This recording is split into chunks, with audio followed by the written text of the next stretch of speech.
Welcome to the Own Your Best Life podcast. I'm May Emson, your host, leadership and mindset coach.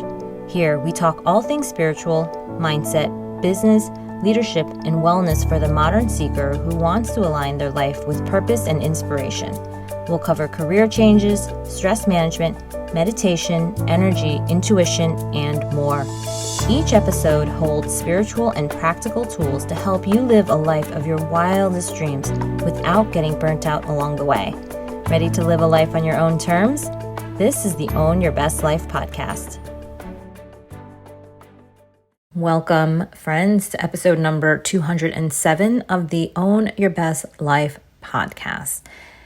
As a professional, you are used to working hard, doing the hustle, pushing through pain, am I right? And tough moments is just part of the jobs that we've decided to take on. And we often have these mental pictures of success as being those who are martyred. They're dying, just making it through life while making lots of money, or finally achieving the status they desire. We have the stories and the examples of leaders who have experienced multiple divorces, deaths, or illnesses over the course of their tenure. And we see that the cost of success looks high, and sometimes we don't want it for ourselves. Or we know that even though it looks painful, we want to support our families. We want to support ourselves. We want to be independent, successful. We want to leave a legacy or make an impact in the ways that we can. So we go the ways of others before us. We kill ourselves to be successful. And it is very natural and normal, however, if you are a hard worker, to believe that you are willing to pay the price of success through your health and your energy. You feel like your time and your energy and your health is the thing you can give. You also don't want to look too happy and healthy, because that means you must not care about your work or you're not working hard enough. And if you care about your work and you're working really hard, you should be stressed and unhappy. Yet I want to change this paradigm of success for you once and for all. Is it really true that you need to be unhealthy to be successful? Is it a requirement? I would actually argue the opposite. If you or others could have health and success, wouldn't they want that for themselves? That's actually even harder to achieve. The hallmarks of success in the past have been that people sacrifice families. They sacrifice their relationships and their health in order to achieve their important work goals or financial wealth. Yet we've seen time and time again that once the quote-unquote successful realized that they weren't truly successful because they had poor health or broken relationships, they often made changes. They began to focus on their health. They began to work on the things that weren't working in their lives. And in fact, we often see that the ability to change course became also part of these people's identities. The same ingenuity, the discipline, the commitment that's required for success in their personal lives were then applied to their physical, mental, and the relational health. They realized that they were their own biggest assets. They were the source of the wealth or success. And if they redefine success in their work lives, they can continue to redefine and carve out unique paths in their personal lives in order to have more energy, to lose weight, to have more focus on rest, recovery, relationships, leadership. And in order to do their best work, they realize that their bodies and their brains need sleep. They need proper nutrition, recovery, and less stress. And leaders have become more savvy as they've learned from leaders in the past. And even though you're not perfect, they're not perfect, they're improving their health and well-being outcomes while being successful. And you can do the same. There's a shift in leadership now that is more conscious of the cost of success when we don't examine the implications of poor health upon decision-making and performance. So how do you stay healthy while being successful? You utilize high performance strategies. High performance strategies includes routines, tips, and tricks that help you perform at your best. This is how you can actually take breaks and vacations without feeling like you have to be working through them. I teach my clients flow activation rituals, which allow them to know how, when, and where they are working so they keep getting better at focusing on the high quality work that they're creating while maximizing high quality rest and relaxation time. And these rituals are crafted based on your own unique lifestyles, your needs, your goals, so that you don't have to do what everyone else does. You do what works for you to feel and work at your best. And it's also a mindset shift. When you think about yourself as someone who's not just doing more work faster, you see yourself as a completely different person. We're looking at 10x results who have very powerful tools at their disposal, a very powerful asset at their disposal. And what is that asset? It is you, yourself. And the reason this works is because you don't just rest all the time and do less work.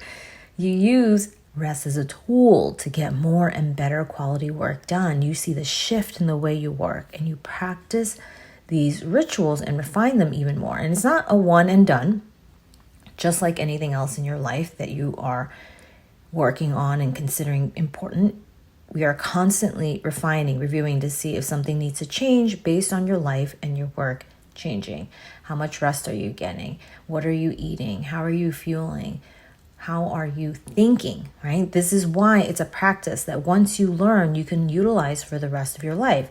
The same pieces, but put in different order or in different configurations and applied so that you are creating an integrated life where you have time for not just work, but also for copious amounts of time to do other things that are important for your well-being. These are the decisions you make around rest, sleep, play, recovery, around your food, your nutrition, your movement, your healthy mental and emotional hygiene that decreases stress and increases resilience. And this works even if you have a lot of meetings or constraints on your time, as most high performers do. And this is the difference between those who succeed and those who succeed on their terms, is this ability to create high quality work without sacrificing their health or relationships. And when you learn these practices, it's also how you know that it is not just you, but it is a place that you want to leave. Oftentimes we have people who are like, I just need to leave this place because there are a lot of meetings or there are a lot of requirements on my time or there are a lot of things that don't let me perform at my best.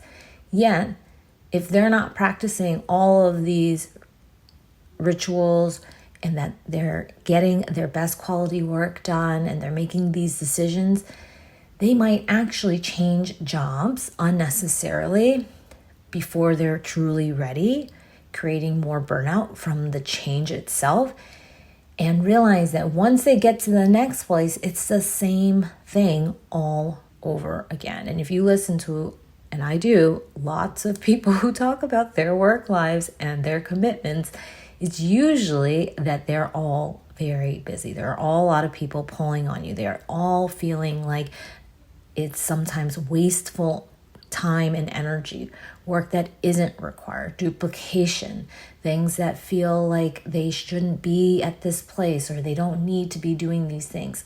So this is not about that stuff, right? All of that will continue to exist. It's how do you deal with all of that and how do you streamline, work through, and find ways to manage all of these aspects of your life so that you can still create the best quality work. And then you can see whether or not I'm doing all the things I know to do here and it's still not working. Then you can still think about, do I now want to leave? And it's now a them problem and not a me problem. So this is why when you think about how to succeed on your terms, you want to think about this real success. What does it really mean to you? is likely creating high quality work without sacrificing health or relationships, without buying your success through the time you have on this planet, the energy that you have, and realizing that if you really want to create the most impact, really be there for your family, really be there to be present in life, you will likely want to create success in ways that do not sacrifice your health. So you have a decision to make. This paradigm shift is available to you. Do you want to recreate the patterns of success, the ways that people have been living and working in the past that create poor health and low quality relationships? Or do you want to shift into a different paradigm? Learn the strategies that high performers use who feel both healthy and successful, even with demanding lives. So if you want to take that second route, I encourage you to watch the free training on how to stop hiding and overworking, and instead how you can stand out and lead so that you have a life of more time and financial and emotional freedom. So if you want to choose a ladder and really become that spiritual achiever, and instead of working to recreate the things that have happened in the past in terms of stress and burnout or a feeling of dissatisfaction in your work, I invite you to watch the free training, How to Stand Out and Lead, using spiritual high performance strategies. You can go to the show notes on mayemson.com/207 to access that link. And you can then apply to join the Spiritual Achiever program, where you're going to create your next chapter with spiritual and high performance strategies so that you have the time and freedom using my proven method. It is risk-free. You either start seeing results within your first month or I give you your money back. So schedule your call at mayemson.com/contact. We will see you on the inside. That's it, my friends, for this week. I hope you have a great one, and I will talk to you next time. Thanks so much for joining us this week on Own Your Best Life. Make sure to subscribe to the show on iTunes or wherever you listen to podcasts so that you'll never miss a show. And while you're at it, can you please rate and review on iTunes? I would so appreciate it. Share it with a friend, take a screenshot of it, and tag @MayEmson. This helps continue to get the word out. For more show notes and resources, check out www.mayemson.com. It'll have all the links to everything you heard here today. Thanks so much for listening. It's time to own your best life.